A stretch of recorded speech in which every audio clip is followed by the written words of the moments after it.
বলছিলাম এই নোংরা লেগে যাবে বলে তোকে বলছিলাম মাইনাস প্লাস করার জন্য। Ready ready. তো বন্ধুরা দেখো, এই দেখো পকোড়া ভাজা হয়ে গেছে, একদম মুচমুচে হয়েছে।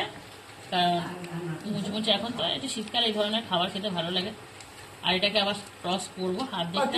একটা খেলে এগুলো খাবে না, একটা খাবে তাই এটা এনে টেস্ট করে দেখি যা, চলে যা টেস্ট করে দেখি যে নুন ঝাল সব ঠিক আছে কিনা। তাহলে আমাকে বলবি, আমি আবার সেই বুঝে আবার এটা থেকে আবার ইয়ে করবো। সবাইকে দে, নিজেরা খেয়ে নিস না, ওদেরকেও দে নুন ঝালগুলো সবাইকে টেস্ট করা। আবার ছাড়ছি আমি।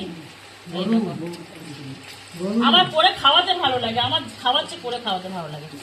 খেয়ে শুধু বদনাম কর তোরা, আমি আছি।